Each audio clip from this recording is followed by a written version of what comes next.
¿Cómo está? Bienvenido, embajador Washington Agdalá, después de tanto tiempo. La verdad, un gustazo verte de vuelta. Qué alegría. El placer. Felicitaciones por lo de ayer. Estamos bueno, usted no necesita más presentación. En el post incluso lo pusimos como el uruguayo más venezolano. Y tuve el privilegio de que ese extracto de video del abrazo con María Corina Machado, ahora Premio Nobel de la Paz en Oslo, me lo pasó usted. ¿Me lo pasó usted la pasada? Y en el video se ve donde la chica le dice el uruguayo más venezolano. Entonces, yo no sé quién fue, a veces es una chica de ahí que no tengo la menor idea de quién fue, así que espectacular, digo, muy, muy linda toma. Muchas gracias. Se ganó ese privilegio, embajador, a pulso. Una persona de lucha, de coherencia. Y sin más y menos, bienvenido, embajador. ¿Cómo ha estado? Bueno, dale, un placer. Gracias por el tiempo y bueno, y charlemos de lo que sea, que siempre es importante reunir pensamiento, analizar, conversar. Así es, embajador. Hay una pregunta, analizando estos escenarios, estas últimas acciones que se han venido dando. Y en estos últimos años veíamos el término de la dictadura en Bolivia con Evo Morales. Veíamos cómo se acababa el socialismo, o está en ese proceso con la Argentina, ahora con Javier Milei gobernando. Veíamos lo que pasó en Ecuador también con Rafael Correa. En Bangladesh también derrocaron a la presidenta. Entonces, y vimos, todos sabemos lo que pasó el 3 de enero con Nicolás Maduro, ¿no? Entonces, ahora con Irán, y a Dios gracias con Cuba también. La pregunta viene, ¿qué tuvo que pasar para que finalmente el mundo en concreto en sí postrara sus ojos y tuviera que mirar a la realidad venezolana? Porque antes no había esa visión general y ese apoyo concreto, no solo en comunicados, sino con acciones directas. Y ahí la primera potencia entró. Entonces, ¿qué tuvo que pasar para que finalmente las potencias y las democracias como tal postraran sus ojos ante la realidad de Venezuela? Me da la impresión de que hubo de pasar una tragedia, que es un pueblo secuestrado por una dictadura cruenta que lo ha tenido completamente sometido, que en los hechos ha habido todo tipo de violaciones en materia de derechos humanos, las privaciones de libertad han estado a la orden del día, los robos en términos de lo que es el activo de toda una sociedad ha sido vilipendiado, porque todos esos bienes de la sociedad, desde el petróleo hasta las minas, todo eso ha sido extraído por esta gente y con una impunidad casi que lindando con la alienación. Entonces, la sumatoria de todos esos extremismos, más algo muy importante, un acto electoral de hace un año y medio, 2, en donde allí el pueblo venezolano se expidió y sintió que eso ya no era posible aceptarlo, con una victoria de Edmundo González Urrutia y María Corina Machado como numen inspiradora, como motor intelectual. Me parece que esa fue la hoja que partió todo, la piedra que rebasó todo, el punto de vértigo, donde de ahí en adelante apareció justamente una rebeldía por parte de los venezolanos, en primer lugar, de las comunidades venezolanas en Venezuela y afuera de Venezuela, una mayor conciencia de la comunidad internacional que hasta ese momento había estado bastante pasiva, solo retórica, palabrerío vano en los organismos multilaterales, pero nada concreto, y tuvo que pasar lo que pasa siempre, que es que cuando el derecho internacional no funciona, suceden acontecimientos como el que Estados Unidos propició el 3 de enero, lo agarraron de una oreja al señor Maduro, se lo llevaron y lo encerraron en Brooklyn, y la película cambió.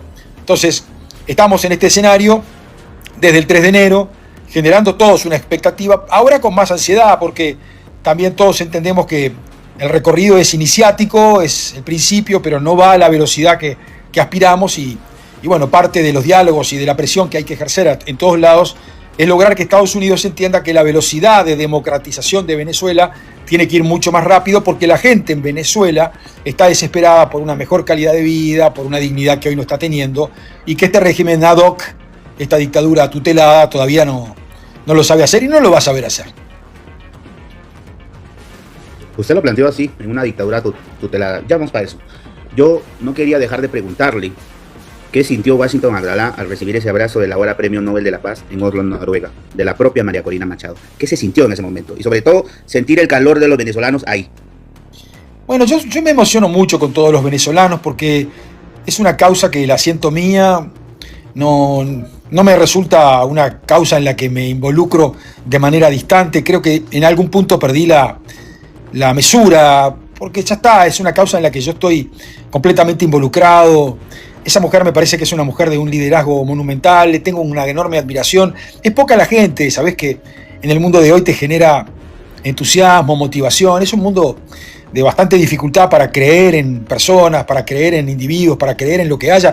Ella me cambia el ritmo, me genera una expectativa, una esperanza muy grande. Tengo el anhelo de que ella esté entendiendo obviamente mejor que todos lo que viene en Venezuela y le deposito una enorme confianza. Entonces, tener un diálogo con ella allí en otras oportunidades, por algún teléfono, siempre me ha reconfortado mucho y me hace sentir muy cerca de la causa.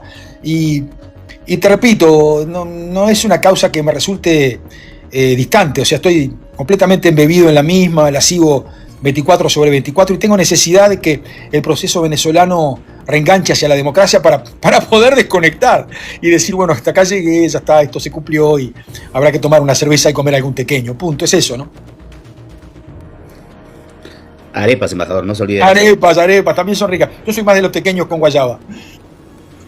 Quiero darle pase a Jessica antes de hacerle la siguiente pregunta. Jessica es una chica, una venezolana que ya estuvo con nosotros. Entonces, quiero darle pase a Jessica. Jessica, bienvenida. ¿Cómo está? ¿Cómo está el sentimiento, señora Aldala? Mi respeto otra vez, yo no sé si se acuerda de mí, una vez estuvimos aquí. Conversando, claro. Bueno, espero nunca se olvide porque yo se lo dije a usted, mire, una de sus mayores admiradoras soy yo y esto se lo digo con toda la sinceridad del mundo. O sea, yo se lo dije otra vez, cuando yo a usted lo escuché hablar en la OEA, usted no se imagina lo que yo lloré de escuchar gente como usted que nos escuchaba, que entendió el clamor que nosotros teníamos. Porque por ahí dicen, es que el venezolano no luchó, no, sí luchamos, pero no nos escucharon, que es muy diferente. Ahora, yo le quería preguntar, porque yo recuerdo que en aquel momento nosotros conversamos el tema de lo guabinoso, no sé si usted entiende esa palabra, ¿no? Sí. Que son estos entes internacionales y de lo que nunca hicieron nada. Entonces, obviamente, llegó un hombre con el poder suficiente para actuar bajo el pragmatismo, ¿verdad? Y darle reacomodo a esta locura que estaba viviendo el mundo, porque literalmente era una locura que sometía a pueblos. Pero entonces escuchamos una parte, esto lo digo yo porque como usted es más entendido en el tema, ¿no? De estos organismos internacionales, esto lo digo yo porque entonces todavía escuchamos parte de esos organismos decir que todo lo que se hizo estuvo mal. ¿No? Entonces yo digo, o sea, de verdad seguimos pensando que importa más las cuatro paredes de un país que tienen encerrado a un pueblo, que, o sea, pasar por encima de narrativas. Mirá, lo único importante me parece es siempre la gente, y lo único importante es entender lo que los venezolanos adentro y afuera de Venezuela sienten como necesidad para el destino, Jessica, tuyo, el de tus parientes, el de tus amigos. Eso es lo único importante. A veces los organismos multilaterales tienen una enorme dificultad, los organismos internacionales, para entender exactamente lo que le está pasando a la gente. Y se quedan en el territorio de lo anecdótico, de lo jurídico. Te digo porque todos tenemos esas patologías. A veces esto es como cuando un médico enfrenta un diagnóstico difícil y tiene que hablarle al paciente, y si resulta que le dice estrictamente, mire, usted tiene la hemoglobina mal, hay que hacer un examen de tal tipo, pero si usted no le dice la verdad al paciente, que en realidad lo que tiene es un riesgo, o lo que usted encuentra en realidad no es riesgo, sino que es algo medio normal, acá lo que ha fallado muchas veces es la sinceridad. Y yo como estoy grande, estoy medio cansado de los discursos y de los cuentos y de los versos y de no decirle a la gente lo que es verdad. Entonces, en Venezuela lo que ha faltado muchas veces es sinceridad, para decir en qué estamos, cómo estamos y hacia dónde vamos. ¿En qué estamos? Bueno, hoy estamos en un proceso bastante más estimulante que el que estábamos hace unos meses atrás, porque el 3 de enero la captura de Maduro alimenta una expectativa que antes no teníamos. ¿Hacia dónde vamos?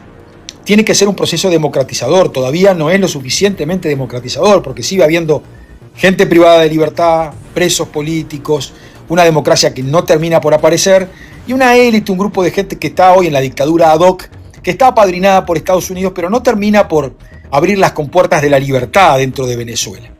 O ellos entienden que ese es el camino, o en realidad nos están complicando la vida a todos los que creemos que ese es el camino.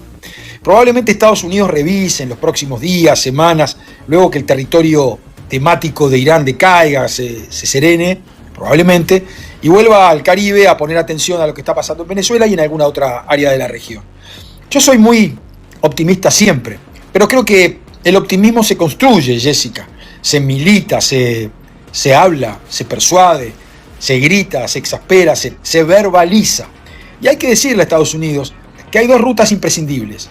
La primera es: liberen a todos los presos, que la señora Delcy, su hermano, Padrino y Cabello liberen a todos los presos cuanto antes. Tema 1. Y tema 2, que se organice prontamente, no más allá de noviembre, un acto electoral en Venezuela que consagre el retorno de la democracia.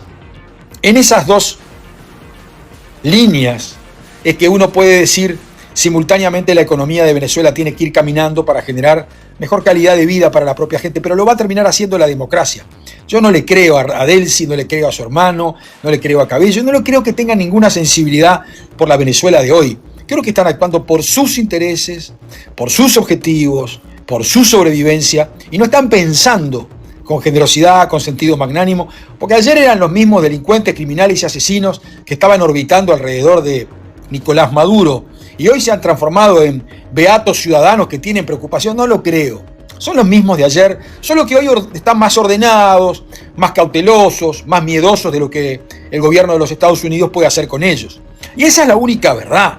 Están actuando con el temor de aquel que sabe que tiene que hacer mandados, obedecer, porque de lo contrario corre un riesgo enorme en lo personal, porque si se llevó al punto en donde Maduro ha sido privado de libertad en una cárcel de Brooklyn y veremos cuándo es que ve la luz, en realidad esto también le podría suceder a la magnífica señora, como dice el presidente Trump, o a alguno de todos estos integrantes de la élite cleptocrática y dominadora hoy en Venezuela.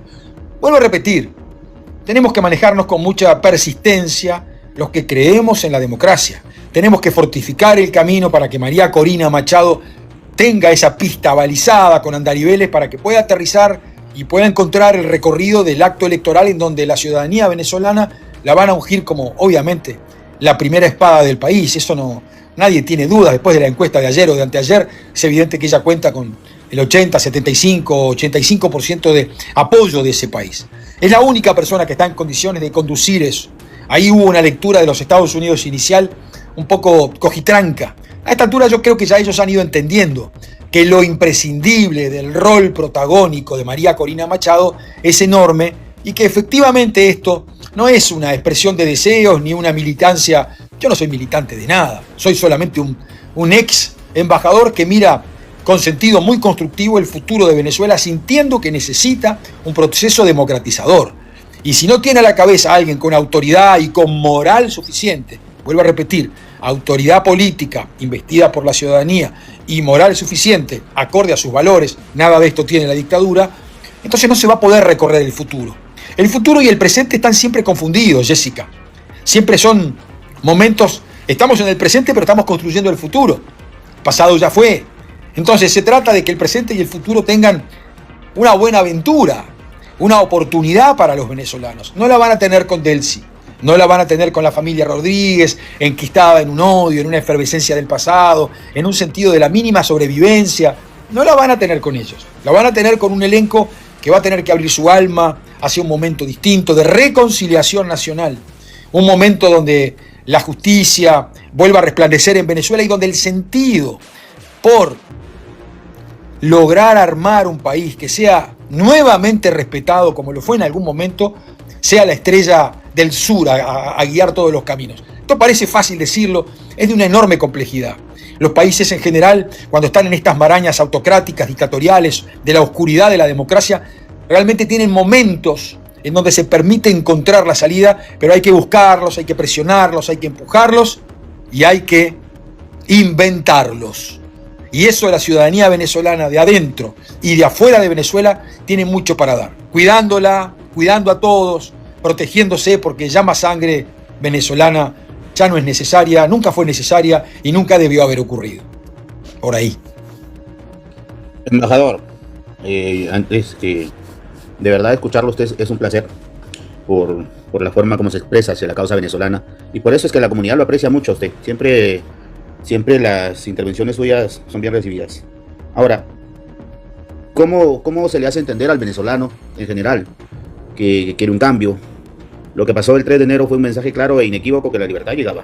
Entonces, ¿cómo le hacemos nosotros entender al venezolano que ya somos libres si aún no liberan a los presos políticos y aún el cartel criminal, cartel de los soles, que en su momento estaba Nicolás Maduro, ahora está Diosdado Cabello, el otro patrón, está Vladimir Padrino López, que al parecer está de salida del Ministerio de Defensa, y está Delcy Rodríguez o los hermanos Jorge y Delcy Rodríguez. Entonces, ¿cómo le hablamos al venezolano de libertad y de instituciones independientes, de libertad de prensa, si aún el cartel de los soles sigue en el poder? Lo primero, Alberto, es un momento emocional, psicológico de todos nosotros y sobre todo de los venezolanos, de convencernos, convencerte y convencer a los demás de que estamos en esta ruta. Porque a veces la desesperanza, la desazón, cierto sentido de la dificultad en la tarea se instala y uno puede creer que los objetivos de libertad, de recuperación democrática están más lejanos en el tiempo.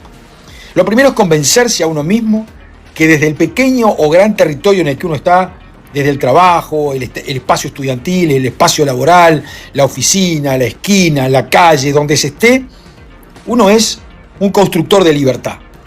Y eso parece simple manifestarlo, pero cuando tenés una sociedad tan sometida, tan castigada, tan dolida como la sociedad venezolana, que ha estado sometida justamente al arbitrio de los dictadores, no es fácil, ¿eh?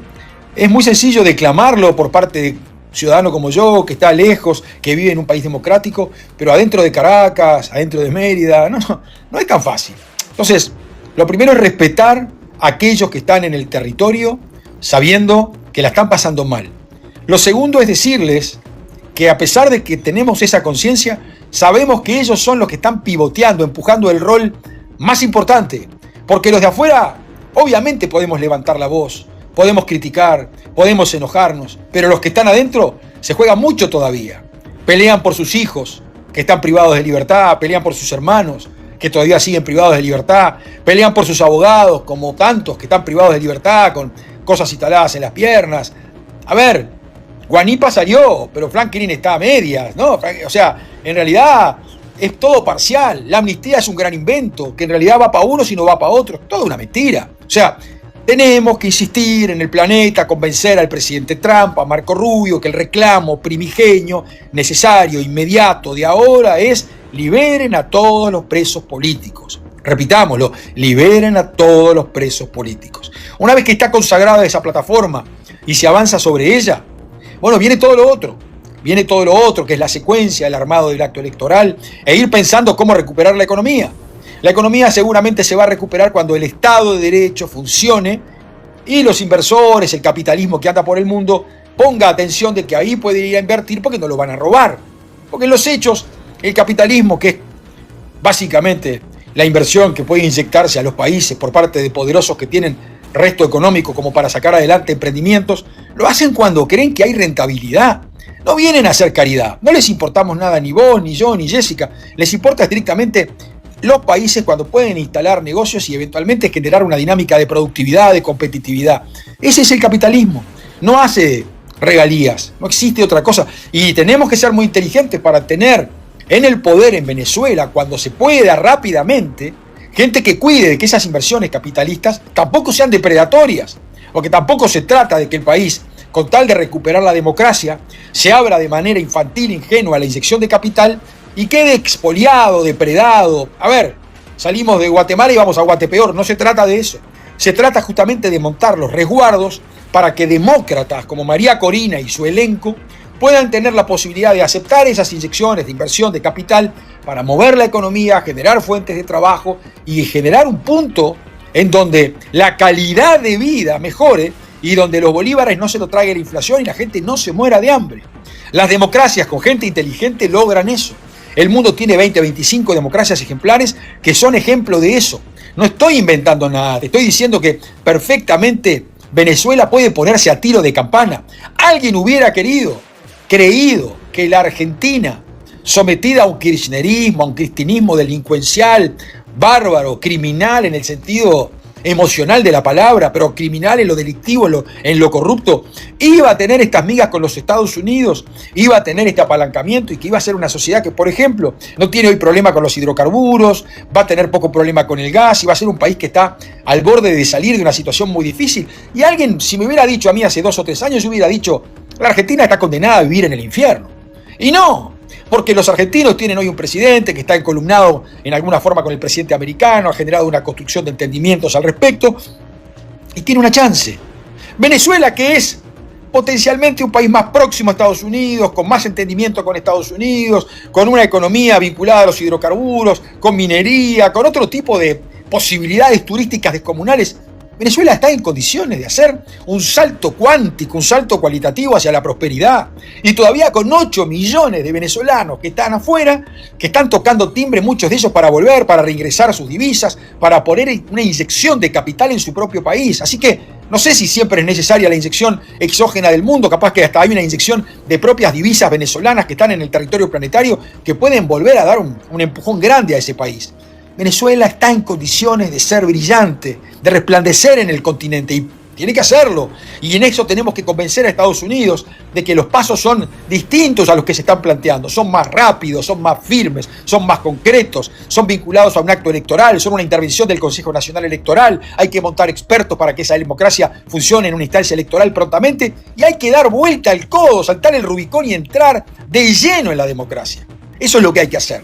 Cualquier dilatoria al respecto, estamos quitándole oportunidades a chicos, a gente joven, a gente que quiere soñar con una Venezuela que no conoció, que en los últimos 20, 25 años, entre Chávez y Maduro se han ocupado de expoliarla, arrodillarla, someterla.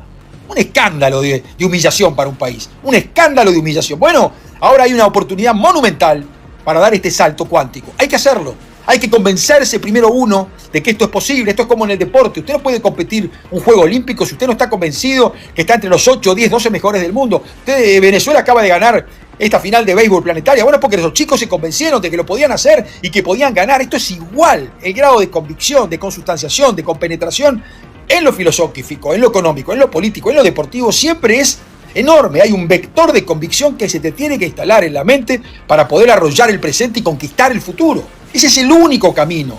El futuro lo tenés que apropiar, agarrar y transformarlo en el mejor presente posible. No te lo va a dar nadie. No hay nadie que esté velando por nosotros. Somos nosotros los que queremos construir el mejor futuro para Venezuela, los que tenemos que arrollarlo y empujar para que venga. Es un juego casi de Ilíada, en donde el involucramiento es un involucramiento del Deus Ex Machina. Te tenés que convencer de que te transformás en la máquina que va a ir por detrás de la conquista de su presente y de su futuro. Y ahí, convencido, es cuando arrollás y seguís para adelante. Y allí es cuando las Delcy, los Jorge, los Vladimir Padrino, los Cabello, arrugan, se van al mazo y los pasás por encima olímpicamente con el paraguas de la libertad. Esa es la verdad.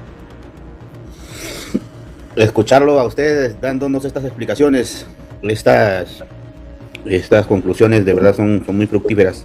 Y es la pura verdad. Jessica, ¿querías decir algo? No, yo quería, o sea, a ver, bajo su opinión, de verdad yo necesito su opinión personal. Porque ¿qué pasa? Que ahorita hay mucha gente que está como desilusionada, pensando que no va a pasar nada, que yo creo que usted lo ha escuchado por ahí por las redes sociales. Yo sé que usted se la pasa por estos caminos en donde andamos todos ahorita. Diciendo, no, porque yo veo que está muy cómodo, como que ellos lo que van a estar ahí, ya les aprobaron, ya van a entrar, ya va a haber petróleo. Perfectamente yo comparto que aquí hablamos de dinero. Aquí nadie está pensando en nosotros como personas, sino en negocios. Pero partiendo del hecho de que Donald Trump eventualmente va a dejar el poder, porque es una democracia, ¿verdad? Estamos de este lado, que es una dictadura. Entonces, ¿usted cree que ellos no tienen eso bien consciente, sabiendo como que Donald Trump se va a ir y todo lo que hizo valió nada? Porque al final ellos van a volver a reconfigurarse y hacer lo que eran antes. Y no vamos a pasar por una transición. O sea, tan cómodo así los ve usted. Sí, yo creo que ellos están convencidos de que le pueden ganar tiempo al tiempo. Cuando decimos ellos, estamos hablando de Delcy, de Jorge, de Vladimir Padrino. Mi pregunta sí. Iba a Estados Unidos. Estados Unidos tiene una percepción del tiempo distinta a la que tenemos Jessica, vos y yo y Alberto. Nosotros tenemos otra percepción del tiempo. Estados Unidos cree que este proceso es más largo, que necesita ir generando clima de negocios y que eventualmente puede disponer de un plazo mayor, y se está equivocando. No termina de entender dos cosas. Uno, estos chicos malos no juegan en broma, juegan en serio y son complicados los que están en Venezuela. Dos, Estados Unidos tampoco tiene la certidumbre de que en noviembre va a ganar la elección intermedia el presidente Trump. Así que a lo que está apostando la barra delincuencial instalada hoy en Venezuela es a que la elección intermedia el presidente Trump, Rubio, Vance, toda esta gente pierda esa elección. Con lo cual ellos, ante una derrota electoral interna de Estados Unidos del presidente Trump por parte de los republicanos, avanzan y ganan algún punto en términos de entreverar y de marear. Ese es el juego en el que están. Si ese es el juego en el que están y el diagnóstico que yo te hago es el correcto, lo que le corresponde hacer a Estados Unidos, ya que está jugando al ajedrez y las negras también mueven, como Estados Unidos son las blancas las que mueven al principio, tiene que avanzar con los alfiles, con los caballos, tiene que generar el jaque lo más rápidamente posible. Entonces eso es solo instalar el acto electoral de forma urgente para que Venezuela tenga esa elección rápido. Si Venezuela no tiene esa elección rápido, Venezuela se pierde una oportunidad y puede ingresar en un territorio de letanías, de pérdida de tiempo. No sabemos de qué, pero entonces todo el esfuerzo que se ha hecho para llegar hasta este punto se puede de alguna manera entreverar y complicar. Y sería absolutamente insensato, torpe, poco lúcido llegar a ese punto. Porque es un punto en donde se avanzó tanto, se tumbó a Maduro, se domina parte de la voluntad de los dictadores, se orienta al país, se pone la embajadora de los Estados Unidos, o la encargada básicamente, hay visitas de Estado, ministros que están yendo. Bueno, presionen más por el tema de la libertad. El presidente Trump prometió que esa era una consigna. Pidámosle al presidente Trump que siga insistiendo en torno a las libertades. Todas las libertades y todas las libertades y todas las libertades. Eso se consagra rápido y una vez que tenemos eso, lupeamos, nos metemos en el bucle de la elección y vamos rápidos hacia la elección. Si no, de lo contrario, Marco Rubio, que tiene un sueño, que es el sueño democratizador en Venezuela y en Cuba, lo va a ver trunco. Porque si Venezuela no arranca, no hay Cuba posible. Para que haya una Cuba democrática, Venezuela tiene que estar democratizada. Democratizada. Solo Cuba podrá ser democrática si Venezuela realmente está previo en la lista. Y este es el camino en el que estamos. Entonces ahora hay una agenda con la que hay que hablarle a Rubio, todos nosotros insistirle, comunidad internacional, periodistas, youtubers, ciudadanos, amigos, calle, todos para insistir de manera militante, yo diría persistente, con una convicción patológica de que este es el timeline, esta es la hoja de ruta. La hoja de ruta está demarcada por estos acontecimientos en los que solo puede funcionar si lo cumplimos en alta velocidad. Si vamos a velocidad media, la podemos quedar, y si vamos lento, la vamos a quedar. Entonces, de 3 opciones, solo tenemos una, que es alta velocidad. Hay que recorrerla, hay que convencerlos a los gringos y a todo el mundo de que esta es la única velocidad inteligente, que le genera un beneficio a ellos, le genera un beneficio a Venezuela, le genera un beneficio al mundo, porque va a haber algo que se ve poco, que es cómo se da vuelta una dictadura y se transforma en democracia. Momento epifánico, se ve poco en el mundo. Hay un tema que se ha venido discutiendo en estos días y viene de propia boca del presidente de los Estados Unidos, que es el tema del famoso Estado 51. Ya la vez pasada era como un tono jocoso. Después de que el equipo de béisbol le gana a Italia en la semifinal, también se volvió, el propio presidente Donald Trump posteó sobre el tema del Estado 51. Entonces, por un lado, esa propuesta suena muy bonita, porque estamos hablando de un recambio de 360 grados, de un cambio total y absoluto, tanto en la economía, política y demás. Entonces, pero por otro lado, a cambio el venezolano perdería su identidad, ya no tendría el himno y la bandera y demás. Entonces, hasta cierto punto, ¿qué tan viable, bajo la perspectiva de usted, que ha sido diplomático, qué tan viable es que Venezuela se pueda adherir y tal vez puedan estudiar esa propuesta de que Venezuela sea el Estado 51, si es factible o no? No, de ninguna manera, nadie quiere en Venezuela eso. Lo que se quiere es la ayuda de los Estados Unidos, manteniendo integridad, autonomía, independencia. No jodamos, digo, eso no está ni planteado. Ayer el presidente Trump, o anteayer, dijo en relación a Cuba una expresión un poco ambigua. Yo creo entender que en realidad lo que quiso decir es que la toma, la conduce, el tiempo de verbo en inglés se traduce mal, pero, a ver, son países libres, independientes, que han estado sometidos por dictadores inmundos, pero de ninguna manera nadie está pensando en la posibilidad de una estrella más. No, eso es un delirio, no hay ni que comentarlo y hay que dar vuelta a la página inmediatamente. Lo que estaba leyendo es que mucha de la gente nos está planteando es, fíjate, nos plantean la posibilidad claro, con los mismos verdugos, ¿no? Pero por supuesto, la democratización en Venezuela, estos verdugos son transicionales, o sea, nadie los quiere demasiado tiempo más, es un rato más. Acá el tema es entender que la líder omnipresente es María Corina Machado, que es la única que ha logrado cohesionar a prácticamente buena parte de la ciudadanía venezolana. No es una líder opositora, como dicen algunos imbéciles, es una líder del país. El opositor es el que se opone a alguien que tiene alguna relevancia. No hay nadie relevante, no hay nadie que esté con la dictadura, habrá un 5, 10% de enchufados y de seres muy mezquinos que están alrededor de intereses propios, pero no hay nadie que quiera a estos dictadores. Lo que pasa es que la gente no se anima a manifestar porque estos tipos todavía tienen capacidad de fuego, de daño, amenazan, hacen uso de la violencia y son criminales que en más de una oportunidad le han quitado la vida a mucha gente. Ese es el dato objetivo. Estamos enfrentando gente muy jodida. Ese es el dato objetivo. Estamos enfrentando gente que además fue instruida por los cubanos.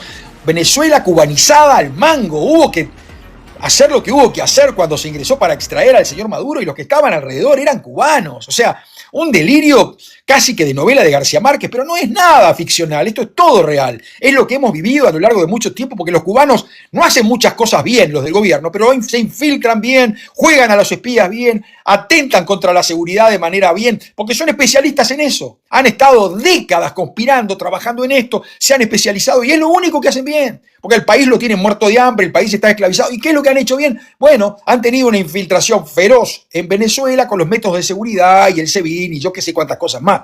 Ahora están de rodillas, porque Cuba está de rodillas pidiendo agua por señas y ya están agotados porque no tiene más petróleo venezolano, porque Venezuela ya no tiene ni petróleo para sí misma. En realidad ahora Venezuela hace un arreglo con Estados Unidos y le da oxígeno a Estados Unidos para mantenerlo contento para que Estados Unidos no le avance a Delcy. Está jugando al equilibrio en la cuerda floja de Delcy. Ella sabe perfectamente todo esto y Jorge Rodríguez también, porque son bravos pero son inteligentes estos dos. Estos dos no son Maduro ni son Cabello, que son desde el punto de vista intelectual bastante limitados, ¿no? Digo, vamos a decir las cosas como son. Estos dos son perversos, complicados, juegan al ajedrez a las escondidas. A ver, mienten, hablan, falsean, son dictadores muy complicados. O sea que hay que andar con pie de plomo porque es gente que te da la palabra y a los 2 minutos cierra la computadora y te está quebrando en la esquina, está traicionándote. Entonces, son gente realmente muy complicada y hay que poner mucha atención. Por eso yo creo que el presidente Trump más de una vez le soba el lomo, como se dice en el Río de la Plata, la trata de magnífica. A ver, el presidente Trump, con todos los servicios de inteligencia que tiene, con todas las agencias de inteligencia que tiene, no conoce el prontuario de Delcy, no sabe con quién trabajó Delcy a lo largo de los años, cuáles son los países que han estado próximos a ella, cuál es el grado de infiltración terrorista de algunos países que han tenido una inmersión en Venezuela al mango. A ver, sabe todo. Pero el presidente Trump juega también con el territorio de lo impredecible, con una narrativa mareadora, porque a un día dice una cosa, al otro día la cambia, después la vuelve a utilizar, y también los enloquece a ellos. O sea, no es que la tienen fácil los dictadores venezolanos, tienen un presidente Trump que marea también, y lo hace con mucha cadencia, con una gran naturalidad, porque es parte de su estilo comunicacional, impredecible. Hoy les está diciendo encantado, qué linda reunión, y al rato les está extrayendo Maduro de una oreja. Y al otro día les dice, cuidado, que nos llevamos fenómeno. Bueno, no deben estar tranquilos. Deben saber que Estados Unidos tiene toda la capacidad para actuar en territorio venezolano. Por eso es que la propia encargada hoy de la Embajada Americana, la encargada de negocios, tiene grado de relevancia, se da el lujo de izar la bandera de los Estados Unidos, de recibir autoridades del propio gobierno y hasta autoridades de la CIA. Han aparecido en Venezuela siendo recibidos poco menos que en un rendezvous por parte de Delcy y compañía. Todo inimaginable. O sea, si esto que estamos hablando lo hubiéramos redactado para un guión de una película de Netflix, no sale. Nos bocharían y dirían, qué burrada todo esto, qué gente con un grado de imaginación delirante. Esto es absolutamente imposible. Lo que pasa es que la realidad supera la ficción. Yo miro una serie parecida en una de las plataformas que se llama Teherán. Le decía a un amigo el otro día, ya no la voy a poder ver más. Porque la realidad supera la ficción. O sea, me explico, lo que pasa en el mundo en términos de violencia, de situaciones que cambian, de orientaciones que se dan vuelta, es inimaginable. Y lo de Venezuela, hace semanas atrás, era absolutamente inimaginable. Hasta el vector 3 de enero. Ese día nos convencimos. Yo no. Siempre estuve convencido que esto iba a pasar. Tengo pruebas porque lo he dicho permanentemente. Pero hubo mucha gente que no creía que esto iba a pasar. Cuando pasó, ahora aparecieron un montón de consustanciados con la fe de la democratización. Bienvenidos, bienvenidos a la fe de la democratización, bienvenidos, hacen falta todos, acá no le hacemos asco a nadie, todo el mundo arriba del barco, pero para estar arriba del barco hay que meter, hay que militar, hay que verbalizar, hay que montar narrativas permanentemente para generar ese estado de opinión que dé vuelta el clima y en un momento se pueda pasar al territorio de la libertad. Esa es la única verdad. Así es, embajador. Por un lado vemos que se van a restablecer o se están restableciendo las relaciones diplomáticas, se están abriendo las embajadas tanto de Estados Unidos en Venezuela y próximamente la de Venezuela en Estados Unidos. Estamos viendo que el propio estado del presidente Donald Trump manifiesta entre 50 y 80 millones de petróleo, de barriles de petróleo de Venezuela a Estados Unidos, y hay una inyección económica para Venezuela por el ingreso de la venta del petróleo y ahora los minerales. Pero el venezolano de a pie, el venezolano que gana 130 bolívares, y ahora hubo paro de transportistas donde pide que el pasaje se aumente a 120 bolívares. Estamos hablando casi 34 centavos de dólar que gana el venezolano al mes. Entonces, ¿cómo se puede hablar de inyección económica? ¿Cómo se puede hablar de venta de millones y millones de barriles de petróleo? ¿Y cómo se puede hablar de apertura de relaciones diplomáticas si eso no se traduce en la realidad del bolsillo venezolano? ¿Qué dice eso Washington Abdallah? Lo mismo que está diciendo Frank Alexis, que dice: ninguna transnacional multimillonaria va a invertir ni un peso ni un dólar en Venezuela hasta que termine de sacar hasta el último ser de ese régimen. Y esa es la realidad. Este régimen lo que tiene que entender es que es una transición y ellos tienen que hacer su apuesta de sobrevivencia propia para tener hoy o mañana un destino propio, y habrá que ver, ese es un tema que conversarán ellos con Estados Unidos, pero los únicos que pueden cambiar la ruta económica de Venezuela son los demócratas, porque los demócratas son confiables para el mundo, traen fondos que están trancados en los organismos multilaterales. Eso lo quiere hacer la dictadura ahora también. Quieren ir detrás de la plata del Fondo Monetario Internacional, de los derechos especiales de giro, quieren seguramente tener alguna asistencia del Banco Interamericano de Desarrollo. Obviamente que van a hacer esas apuestas. El embajador Plasencia va a querer jugar esas cartas y estoy seguro que parte de la aceleración va a ser esa. Quizás eso pueda ser un puente dinamizador iniciático para arrancar una etapa de mejoría en Venezuela, pero esa no va a ser el cambio de ritmo real. Al final usted no puede vivir de la plata de los organismos multilaterales. Usted necesita la plata real, de la inversión real, para que aparezca inversión extranjera directa, inversión nacional directa, apalancamientos económicos de un proceso que tiene que capturar y seducir para poner justamente ese dinero y montar un sistema de competitividad hacia adentro de Venezuela.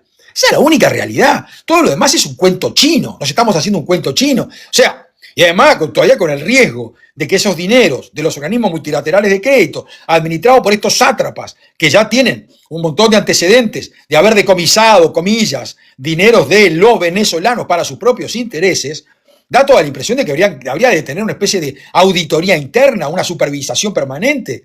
¿Cómo va a ser esta dictadura transicional para manejar los dineros del Fondo Monetario, del Banco Interamericano? ¿Qué se les va a dar a ellos? Digo, ¿no va a haber una cautela, un control, un controlador? Supongo que sí. Pero Estados Unidos en esto tiene que ser muy astuto, mucho más astuto que estos pequeños actores inmisericordes que hoy están en Venezuela, porque de lo contrario, si no, las cosas no van a salir. Vuelvo a repetir, la esperanza es solo con el modelo democrático. Solo las democracias atraen de verdad la inversión, la competitividad, la generación de empleo y la mejora del bolívar al que hacía referencia para todos los asalariados que hoy están en Venezuela. Si no, de lo contrario, se vive una gigantesca ficción. Y ahí Estados Unidos, si se lo toma con la seriedad y el encolumnamiento que lo tiene que tomar, tiene la chance, porque tiene espalda Estados Unidos, para poner algún que otro dinerillo en la economía venezolana para sacarla adelante. Lo ha hecho con la Argentina, lo ha hecho con algunos países de la región, más grandes, más chicos. Estados Unidos lo puede hacer. Tiene esa fortaleza, esa economía, es el emisor del dólar. Caramba, el presidente Trump lo puede hacer y lo debería hacer. Y eso generaría una enorme confianza a las petroleras, y una vez que las petroleras... A ver, tú te tenés que acordar como yo, la debes haber visto la conversación del presidente Trump con las autoridades de Chevron, cuando él los instaba a las autoridades de Chevron a que aparecieran rápidamente en el territorio venezolano, y los de Chevron, que son gringos, la cabildeaban, la iban sacando para atrás. En esa reunión que todos pudimos ver, los de Repsol, que son españoles, veían la oportunidad y querían aumentar su volumen de negocio, pero eran chicos. Chevron es gigante. Pongo este ejemplo para decirte que para serle confiable a una multinacional de la rentabilidad petrolera, tenés que ser realmente confiable como país. Fíjate lo que está pasando en el mundo.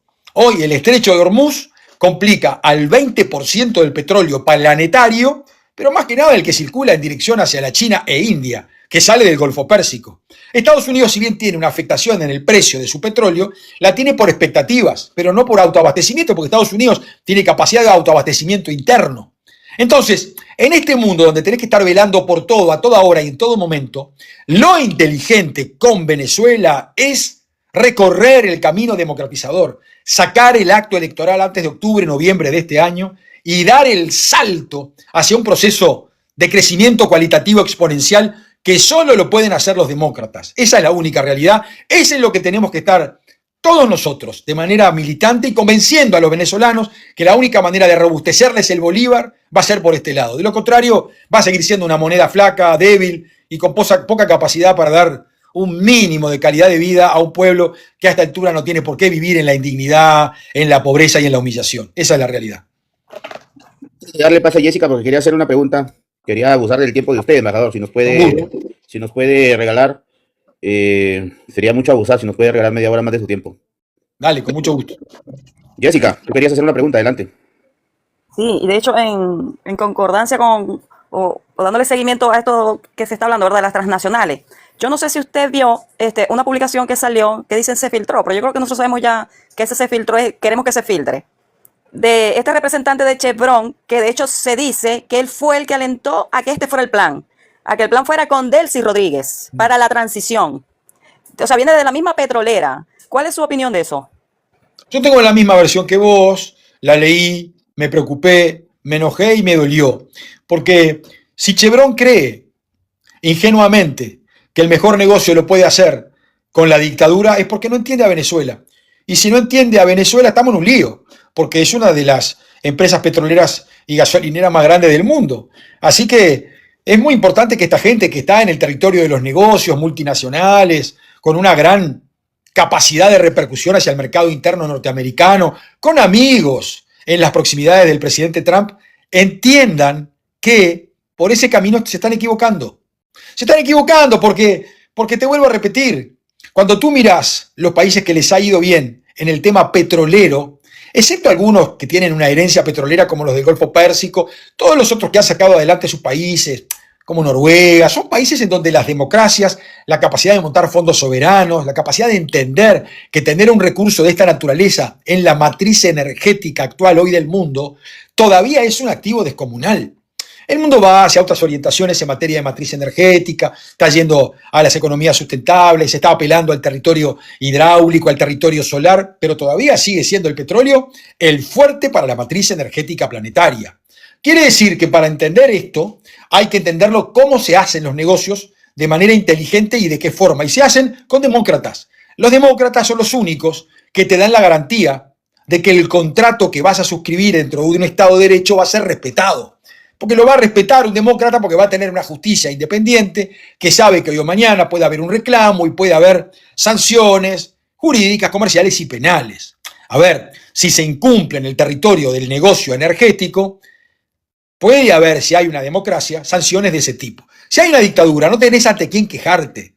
Si te roba Delcy hoy o mañana un negocio de este tipo, nada, es Delcy y vos, la petrolera y Delcy. Si ella te roba, no hay manera de arreglar eso, no hay manera de enmendarlo. Entonces Chevron lo que no termina de entender es que la complejidad democrática es la garantía.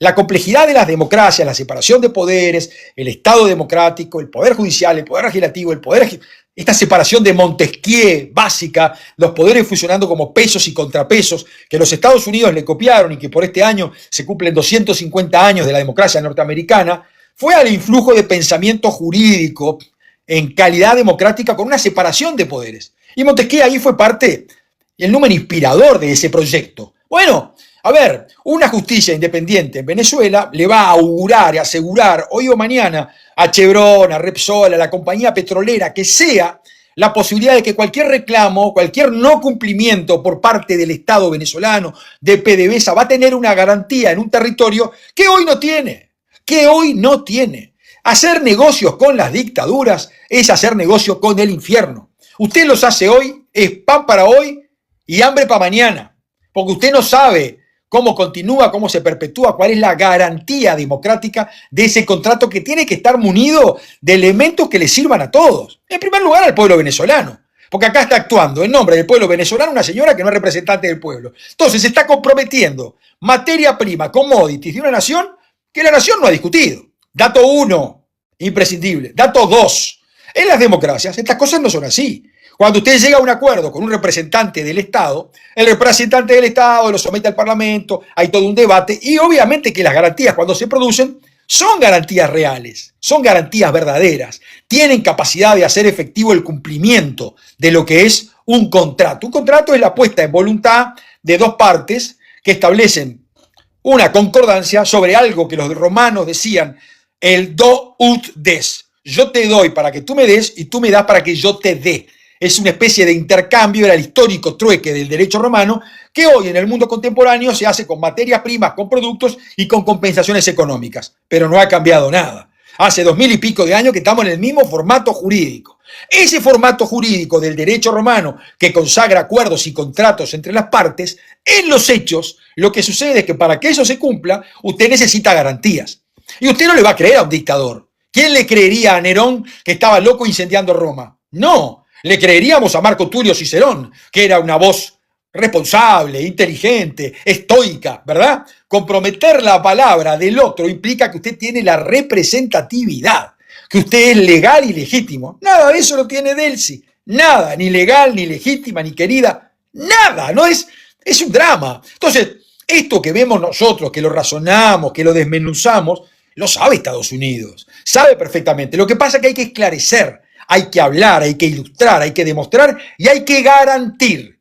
Y para garantir uno tiene que insistir. Garantir quiere decir, mirá, capaz que te lleva un poco más de tiempo hacer un contrato con nosotros, pero una vez que lo haces con la Venezuela democrática, ese contrato tiene perdurabilidad, va a tener garantías por detrás de cumplimiento. Y si no lo fuera así, tú tendrías capacidad de resarcimiento, porque eventualmente se te podría abrir el compás de una indemnización por algo que no se cumple. Hoy, si estos tipos, estos cleptócratas, estos delincuentes, esta dictadura ad hoc, no cumple, no pasa nada. ¿Qué va a pasar? ¿Irá preso alguno? ¿Lo correrán por el mundo? ¿Se escapará otro? ¿Lo asilarán en algún lado? Pero no hay ninguna responsabilidad internacional. El peor negocio para una multinacional es negociar con dictadores. Siempre. Lección elemental que la aprenden las empresas después que se pegan una piña y le rompen los dientes. Esa es la realidad. Si estamos viendo cambios, si estamos viendo al director de la CIA, estamos viendo la inyección de dinero por la venta del petróleo, ahora con la explotación de los minerales de Venezuela. Hablar de tiempos es irresponsable muchas veces, decir cuándo y cómo se va a acabar la dictadura. Entonces, pero siempre es bueno escuchar una perspectiva y que más de una opinión suya. De hecho, la comunidad lo percibe de buena manera. Entonces, el asunto es el siguiente. Bajo la perspectiva suya, si vemos cambios, si vemos que las cosas están andando por buen rumbo, ¿en cuánto tiempo o un aproximado se puede dirimir en que esta narcodictadura y por fin que lo que estamos buscando, que es la tercera fase, que ya es la fase de la transición y nuevas elecciones, en cuánto tiempo se podría dar para Venezuela? Un aproximado, no fechas específicas porque eso no lo sabemos nosotros. Mira, ayer estuve hablando con un especialista en materia electoral, un venezolano muy querido, vamos a mantener el nombre en reserva, es uno de los tipos jóvenes que tiene más solvencia en el tema electoral y le estuve preguntando eso mismo. Le dije, dame un plazo mínimo de en cuánto tiempo crees que se puede organizar un acto electoral en Venezuela, garantizado por el propio Consejo Nacional Electoral, intervenido, con una observación electoral internacional, que no actúe en coyuntura, sino que se ponga antes, en el arranque. Y el tipo me dijo ayer algo bien bueno, y yo lo conozco porque el tema electoral es un tema en el que soy muy solvente, porque a lo largo de la vida hemos estado con mucha observación electoral en la OEA, antes también en otros organismos, y con mucha idoneidad al respecto. Y me dijo, mirá, nunca menos de 6 meses. En 6 meses, abril, mayo, junio, julio, agosto, septiembre, en octubre, se podría estar realizando un acto electoral en Venezuela, con todas las garantías del caso, con toda la posibilidad de que fuera una desencadenante de una instancia democratizadora que luego sobrevendría a los 30 o 60 días. O sea, te das cuenta, querido Alberto, que no estamos hablando de los plazos que he visto conversa Estados Unidos de 1 año y medio, 2. No y no. 5 veces no. Los amigos americanos tienen que entender que esa dilatoria conspira con el proceso de recuperación democrática de Venezuela. No que se están necesitando. Yo te estoy diciendo lo que los expertos electorales me dicen y lo que buena parte de los liderazgos políticos entienden que es la opción por encontrar una luz en el camino mucho antes de lo que nos están verbalizando otros. A mí no me gusta creer que va a faltar 1 año y medio y que recién para esta misma fecha que te hice referencia, el año que viene, vamos a estar encolumnando una instancia electoral. Me resulta lejísimo. No, de ninguna manera. Tenemos que insistir con Marco Rubio, hacerle entender a él que los plazos son estos, 6, 7, 8 meses, no más. No más, y que en ese momento saltamos al Rubicón de la democracia y que desde ese posicionamiento la Venezuela que va a irrumpir es la mejor del mundo para el continente, para Estados Unidos, para América. ¿Cuánto hace que estamos necesitando que Venezuela sea el resplandor que supo ser para tener la incidencia en el Caribe y en América toda como un protagonista relevante de un tiempo necesario? ¿Cuánto hace que estamos pidiendo eso? Bueno, no, dilatorias no. Hay que llevarse por delante el futuro para concretar el presente, esa expresión. Si esperamos mucho tiempo, el tiempo conspira contra nosotros. Esto como me digas, no, mire, a usted lo encuentro con un poco de hipertensión. En vez de hacer un proceso de presión en los próximos 6 meses, tómese 1 año y medio. Me puedo morir en 1 año y medio, ¿me explico? Cuanto antes actúe tratando de bajar el nivel de presión y instalando la presión en los parámetros que mi cuerpo pide, mejor voy a estar en materia de salud. Acá estamos buscando el máximo de salud para Venezuela. ¿Cuál es el sentido de, pudiendo hacer algo en 6, 7, 8 meses, hacerlo en 1 año?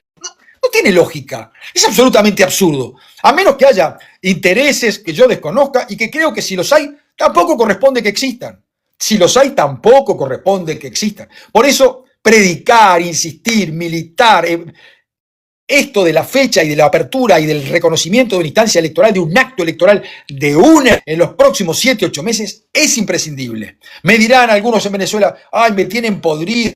No te puede tener podrido, porque acá la democracia venezolana, donde ganó Edmundo González Urrutia y el movimiento de María Corina Machado, está entregando parte de su sacrificio personal de una victoria que tuvieron por generar una instancia de legitimación y de legalidad que el país necesita. O sea, es gente que los venezolanos son gente tan buena que están diciéndole a esta dictadura oprobiosa todavía ad hoc, está bien, si tenemos que hacer otra elección, la hacemos, vamos y les ganamos de vuelta, no hay problema. Cuando ya se ganó hace 1 año y medio, cuando ya los venezolanos expidieron, cuando ya los venezolanos dijeron el mandato es con Edmundo González Urrutia, y eso como no se está respetando por todo este proceso transicional, bueno, entonces se encuentra otro punto de beatificación, otra instancia de legitimidad, que es otro acto electoral. Pero no lo pongamos en el año 2040, se necesita rápido. Hacemos recíprocas concesiones en esto. Jorge Rodríguez decía el otro día, le reprochaban, porque ustedes son pésimos ganadores y nosotros somos pésimos perdedores. Pero los demócratas en Venezuela son todos grandes ganadores. Lo que pasa es una solución que es inimaginada, que es otro acto electoral más. ¿Por qué? Porque hay una convicción, una certidumbre de que ese país va a recorrer el camino de la democracia a través de la mano de María Corina Machado. Entonces no se le tiene miedo a estos dictadores hoy en caída libre, en un momento en donde ya las acciones de ellos están completamente acotadas. Esa es la realidad. Cuando hablamos de una transición, hablamos de 3 fases que viene de los Estados Unidos y de una ley de amnistía, entre comillas, sigue la represión, siguen los secuestros, siguen las torturas, siguen desapareciendo personas y por ende sigue la impunidad contra el venezolano, contra gente allegada a María Corina. Entonces, cuando ya se recupere la democracia, cuando ya haya nuevas elecciones y cuando finalmente María Corina tome el mando de la República de Venezuela, entonces, ¿qué va a pasar con estos narcodictadores? ¿Qué va a pasar con Delcy Rodríguez, con Vladimir Padrino López, con Diosdado Cabello? ¿Qué puede pasar con ellos? ¿Hacemos mutis, borrón y cuenta nueva y nos damos la mano todos con los delincuentes narcodictadores? ¿O es que finalmente de alguna manera a ellos también les tienes que llegar la justicia? Porque no es venganza, es justicia.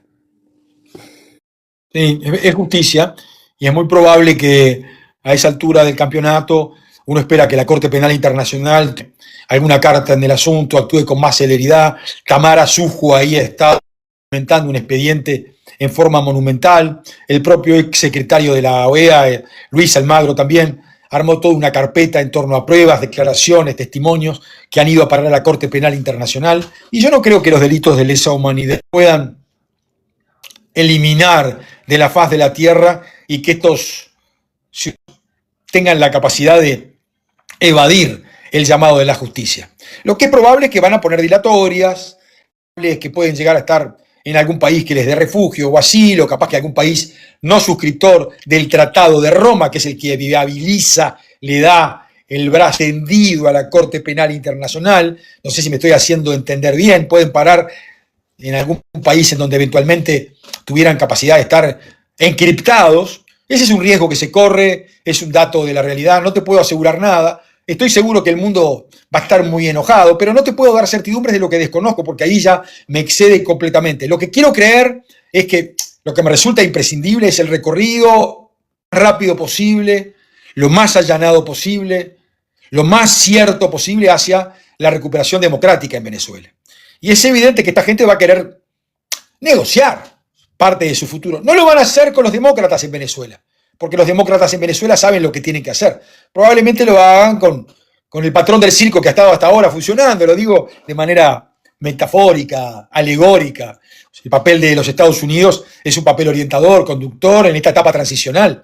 Es el patrón del circo de ellos, es el que los manda a ellos, es el que los conduce a ellos, es a quienes ellos respetan y aplauden. En todo caso, los demócratas de Venezuela, a quien van a respetar y aplaudir, es a quien ellos vayan a ungir como presidente o presidenta. Esa es la realidad. Y esa será una etapa superviniente, que habrá que ver cómo se llega. Yo repito, creo que te hacía referencia, y me da la impresión de que el destino de estos sátrapas es muy incierto. Ellos deben estar todos los días pensando en ellos mismos, y nosotros lo que tenemos que hacer es pensar en democracia y no poner mucha atención en ellos, porque a veces te distrae un sentimiento de justicia que se te puede transformar en un sentimiento de venganza. Y acá lo interesante es tratar de llegar rápido a la democracia para que después la democracia vaya envolviendo todos los procesos de justicia, de memoria, de sanción, de castigo, ¿verdad? Ni castigo irresponsable, ni justicia alocada, ni perdón en una mañana de verano. Todo tendrá su momento de recopilación histórica. Y los pueblos saben, cuando han sufrido mucho, cómo tienen que actuar ante la historia. Porque no te olvidas de los muertos. El alma de los muertos te gobierna y se aproxima a los vivos, que los mandata en su construcción. Los muertos están siempre presentes, porque la única manera de ser digno y moral ante ellos es respetar su memoria, cuando en realidad fueron eliminados de la manera más cruel, más cruenta, más soez posible. Es lo que han hecho, ¿no? Entonces, el respeto por los muertos lo tienen que mantener los vivos. Y los vivos, cuando tienen una orden de esa magnitud, lo que tienen que hacer es lo que deben hacer. Estoy seguro que los que agarren la antorcha de la libertad y la democracia en Venezuela van a hacer lo que tienen que hacer y lo que deben hacer con todos estos sabandijas. Esa es la realidad. Yo quería hacer una pregunta, yo no sé si va a resultar un poquito incómoda, pero vuelvo y repito, esto es bajo su opinión. A ver, hay algunas personas que sienten que en Venezuela hay como un arma de doble filo. Ojo, estoy hablando de un arma de doble filo apuntando tanto a ellos como a la oposición. ¿Por qué? Porque se vende esta retórica, de hecho, el mismo Marco Rubio lo ha dicho, en Venezuela se decía que iba a haber una migración descomunal, que la gente iba a salir a protestar, que iba a haber una guerra. Nada de eso está, el país está pacificado. Entonces vemos a un Diosdado Cabello que se está como volviendo a envalentonar. Yo no sé si lo ha visto en las redes sociales o lo ha visto por ahí en su programita de chisme, donde está otra vez como tratando de decir, aquí estamos nosotros por si no nos han visto. No crean que las cosas van a cambiar. O sea, no se atreva a hacer esto. Y vemos al venezolano que está tratando de salir a exigir sus derechos, que ojo, yo los aplaudo, porque yo siento que una no anula a la otra. O sea, el hecho de que alguien salga a protestar por el sueldo no anula al que está protestando por los presos políticos. Siento que más bien nos ayuda a adelantar ese proceso de volver a nuestros espacios en el que nos habían obligado a encerrar, y yo siento que no nos podemos autoencerrar nosotros mismos, sino empezar a ejercer del lado que sea. Ojo, con el fin de que las elecciones es lo principal. Pero, ¿usted cree que sí? O sea, como que sí le permiten de cierto modo amedrentar para que la gente no se vuelva loca y no haya un estallido social en Venezuela. Es muy buena pregunta, Jessica. Y es muy buena pregunta porque Cabello sabe que tiene que jugar con incendiar, amenazar y hacer uso de una eventual violencia. Él sabe que ese es el territorio donde mejor se ha parado, donde ha estado con mayor capacidad de intimidación y donde todos los que somos sensatos a veces pensamos dos veces y decimos cuidado porque este loco es un loco bravo que es capaz de hacer una locura, ¿no? Hacer un daño. No solo se ocupa de colocar a su hija en un ministerio, sino que mientras hace esos chistecitos está manejando los colectivos y sigue hablando con gente muy violenta. Todos sabemos lo que es la violencia desenfrenada en Venezuela. Y todos sabemos el nivel de responsabilidad de Cabello en esa psicopatía alienante en la que él ha sido el vértice principal. Entonces, esto que planteas es muy, muy removedor, porque ¿qué hacemos? ¿Cómo nos manejamos con este tipo que tiene esa arma escondida por detrás y que eventualmente la podría aplicar? Entonces yo creo que acá se trata de ser más inteligentes que él y de más gente adentro de Venezuela. Y sobre todo a las fuerzas del orden, a las fuerzas que tienen capacidad de hacer el uso de la violencia, de convencerlos de lo que ya sabemos. El país tiene una inmensa mayoría de gente que está del lado correcto de la historia. Los que hasta ahora han estado equivocados tienen que aproximarse a este territorio, porque todavía queda tiempo. Porque todavía queda tiempo. Entonces, cuanto más gente esté del lado correcto de la historia, del lado de los pacifistas, de los demócratas, de los conversos en democracia, estos loquitos desmelenados, criminales, asesinos, van a ser 4 gatos locos. Y ese día en que ellos se miren, hay una imagen literaria que es la del rey, cuando el rey sale a la calle y el rey está desnudo porque no tiene camisa, el único que no se da cuenta que el rey está desnudo y que no tiene camisa es el rey. Y el señor Cabello un día va a salir a la calle, va a querer arengar a las tropas, a sus huestes, y capaz que no tiene nadie alrededor que le haga de corifeo, de corte, de aplaudidor. Y eso es en lo que tenemos que trabajar nosotros, los que estamos en la construcción de la narrativa, diciendo a todos aquellos que creen que puede haber algún enchufe, alguna posibilidad, no te equivoques, pasate rápido para acá, que este es el territorio correcto, el territorio ético, el territorio donde la inmensa venezolanos van a estar. Todavía estás a tiempo de hacerte una obra de bien a vos y al país. Y si convencemos a alguno de todos estos que todavía está perdido, creyendo que entre la moto, el arma y algún acto de violencia puede generar intimidación, capaz que estamos facilitando muchísimo el momento democratizador de Venezuela. ¿Me explico? Tenemos que persuadir, tenemos que convencerlos, tenemos que integrar a todo el mundo de este lado de la vereda y que queden 4 o 5 gatos locos solos. El día que lo veamos a Cabello solo en una red internética, en sus visiones, ya sin nadie que lo aplauda, que ya falta poco, ¿no? Porque francamente cada vez tienen menos gente que los merodea, porque todo el mundo entiende que se están ahogando, que se están asfixiando, que no tienen viabilidad, que no son el futuro, que lo peor ya lo han hecho y que no tienen más nada que ver entrando. Esa es la realidad. Si vemos todos estos acontecimientos, ¿qué papel juega la comunidad internacional, en concreto los organismos internacionales? Entendiendo que usted fue embajador de Uruguay ante la OEA, ¿qué papel juega la OEA, la ONU y líderes mundiales? En el caso de España, por ejemplo, una tremenda complicidad. De hecho, el señor Pedro Sánchez está siendo investigado por narcotráfico en España. Lo propio que el lobista mayor, el príncipe, como le llama Delcy Rodríguez, José Luis Rodríguez Zapatero. Entonces, ¿qué papel juegan los organismos internacionales ante la causa de Venezuela? El silencio no entendible de parte de la Corte Penal Internacional sobre los casos concretos de delito de lesa humanidad y una realidad muy dura que han pasado los venezolanos y lobistas como por ejemplo los de España. ¿Qué papel han jugado ellos en esta realidad tan difícil que han tenido que pasar los venezolanos, embajador? Con gusto, Alberto. Ya tengo 2:30 que entrar en otra reunión, pero estos 4 minutos son tuyos y de Jessica y de todos ustedes, de sentimientos ya. Los presidentes del mundo, los primer ministros, tienen una voz relevante y siempre que hablan tienen capacidad de comunicarse con millones de personas. Eso en cuanto tal es muy imponente. Y bueno, Europa en general ha estado a tiro de campana, ha estado bien con Venezuela. España no, porque España está dominada por un partido socialista que también tiene, yo diría, una capacidad minusválida de ver la realidad y de respetar los valores democráticos. O sea, lo mismo que hacen para su propia gente en España, aportan en términos internacionales. Entonces, José Luis Rodríguez Zapatero sabemos que es un actor de intermediación, el príncipe, como me lo recordabas, de parte de Delcy, un personaje muy insignificante, muy irrelevante, que ha montado buena parte de sus emprendimientos comerciales en base a la triste tarea de intermediar acciones con Venezuela, una cosa bastante penosa. Por lo menos hay una parte de su fortuna personal que ha ido adquiriendo allí y que causa mucho dolor porque es seguramente recursos de los venezolanos.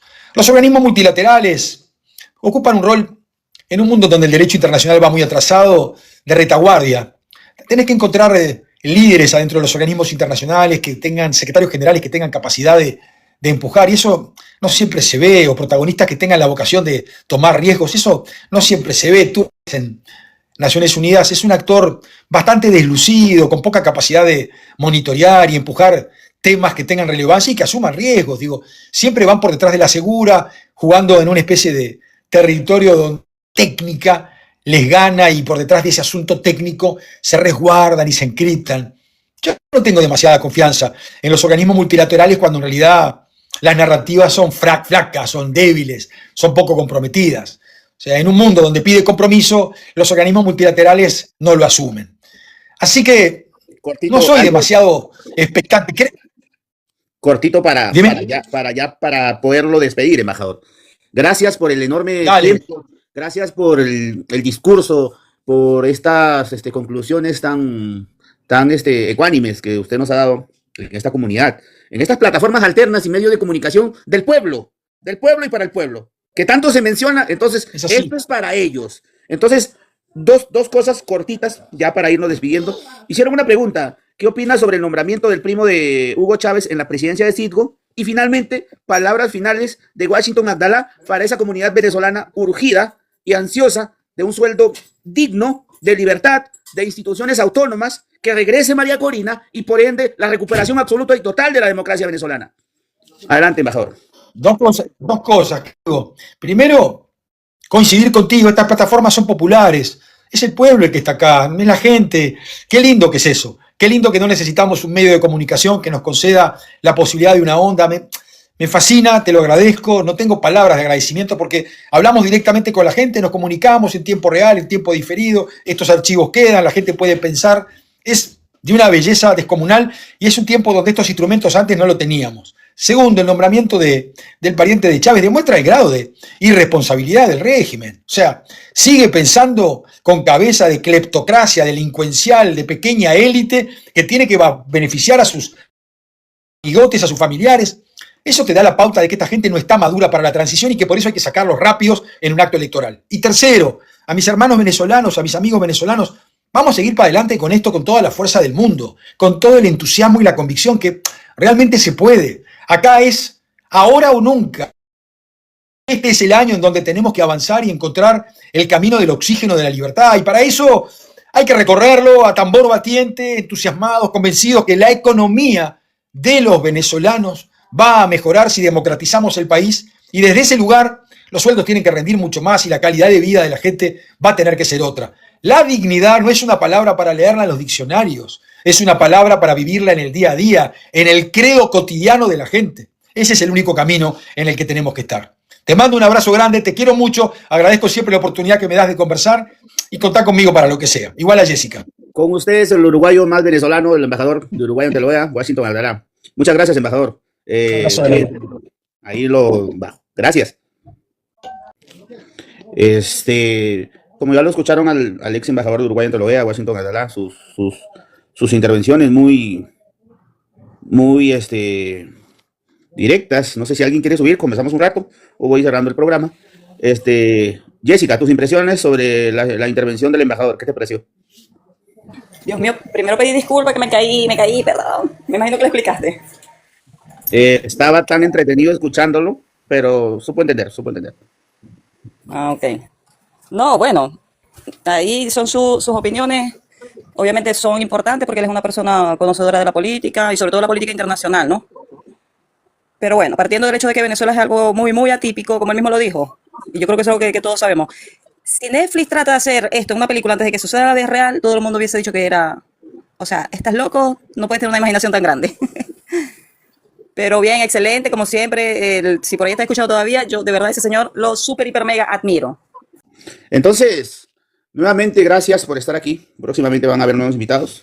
Gracias por seguir el espacio, este humilde canal, esta humilde plataforma llamada Sentimiento Llanero. A la postre ya cuenta con casi 417,000 seguidores. En las otras dos cuentas también sobrepasa los 100,000 seguidores. Estamos hablando casi 530,000 seguidores aproximadamente. Gracias. Gracias por creer en este humilde servidor, en las noticias que se republican. Mi persona se toma la tarea muy en serio de escuchar cada video, cada segundo, cada minuto, y a veces hay cortes en los videos porque la plataforma TikTok es muy sensible. Entonces hay que cuidar no solo las cuentas, sino hay que cuidar lo que se dice y lo que no en esta plataforma. ¿Por qué? Porque la plataforma es muy sensible, como ustedes lo saben. Entonces, nuevamente, estos espacios se hacen para ustedes. Hay muchos que me han dicho que por qué no hago live más seguidos, más continuos. Y no, una por mi trabajo. He estado dedicado también de salud, pero siempre siguiendo la realidad de Venezuela. Siempre. O sea, eso es indudable. El compromiso es absoluto y total. Y ahora, continuando con los invitados. Hay invitados que se han caído por el tema de la conexión, por el tema de no conocen mucho el tema de TikTok. Entonces estoy tratando de implementar la PC o de tratar de seguirla repotenciando para hacer las entrevistas por el TikTok Live Studio, pero a través de ¿cómo se llama esto? De retransmitir a través del Google Meet o del Zoom o del Skype el tema de para que invitados que están asociados más con esas plataformas vengan también a estos espacios. Siempre TikTok. En YouTube también ahí anda. Entonces, ese es el compromiso de parte de este humilde servidor, de parte de quienes nos comprometemos con la causa de Venezuela. Y el llamado es siempre a mantener como ya lo han dicho las distintas personas invitados, siempre a mantener un mismo discurso. Si vamos nosotros a partir de hablar en concordancia de lo que decimos y lo hacemos, el discurso siempre tiene que ir direccionado a eso. No solo por apoyar a un líder político, no solo por apoyar la causa de Venezuela, sino porque hay que creerlo, hay que tomarlo esto como nuestro. O sea, más allá de las situaciones, más allá de las discrepancias, y lo vimos ayer con gran alegría, todos los venezolanos y todos los que nos creemos parte de esta causa, celebramos esa victoria como nuestra. Entonces, lo que muchas veces la política o ciertas acciones de ciertos políticos o decisiones nos separan, acciones como el deporte son lo que nos unen. Entonces, felicitaciones al pueblo venezolano por este enorme triunfo, por esta alegría de los muchachos de haber sido campeones del Mundial de Béisbol. Debo confesarles que a mí el béisbol no me gusta, pero ayer veía la algarabía de la Vinotinto y debo confesarles que casi me puse a llorar. Entonces esto es algo que a nosotros nos emana, nos une.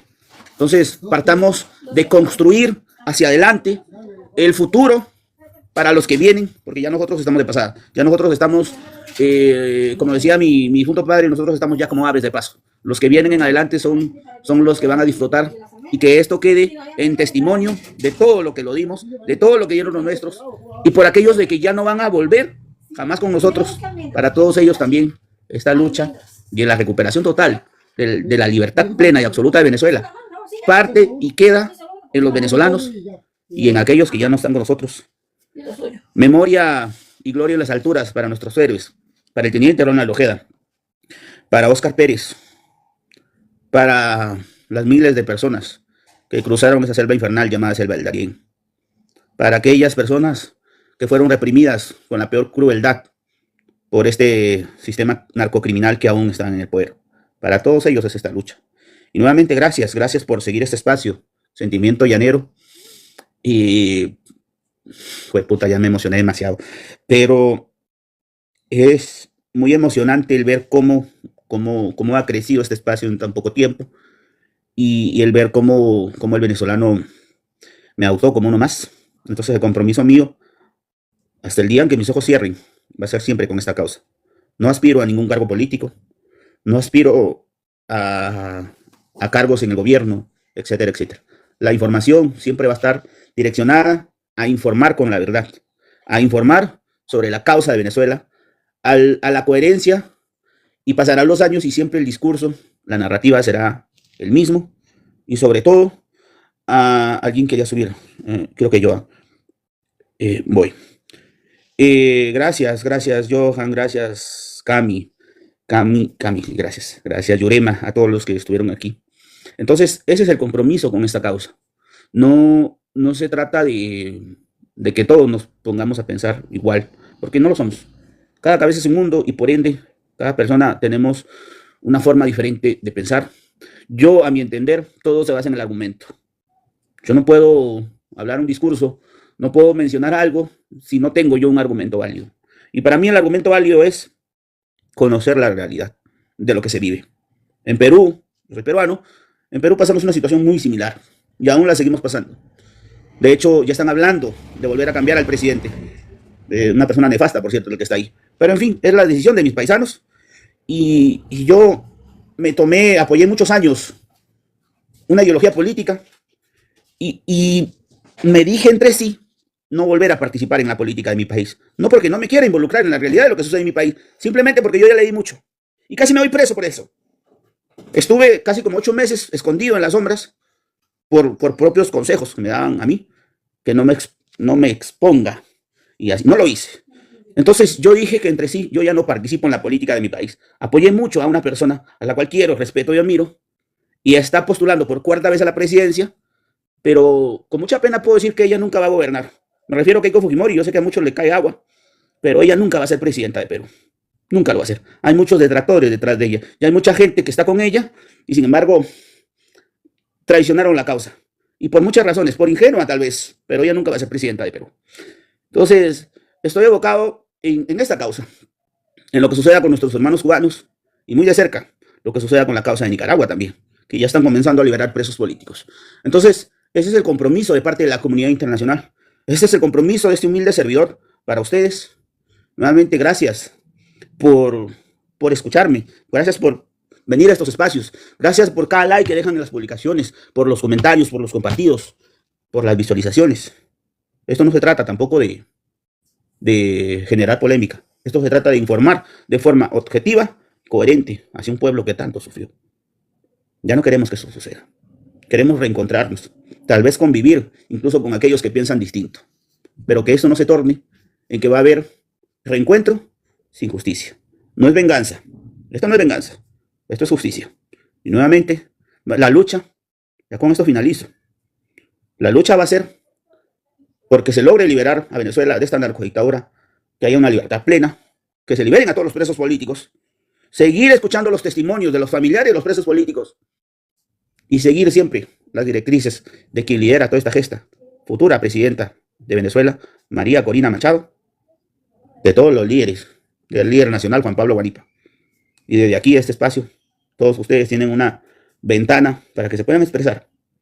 Para quienes quieran hacer una denuncia, con todo gusto escríbanme al interno y sacamos adelante esa denuncia. Gracias a todos. Gracias por creer que esta causa finalmente sí tenía razón de ser. Viva Venezuela libre y sigamos adelante. Dios me los acompañe y me los guarde siempre. Buenas tardes.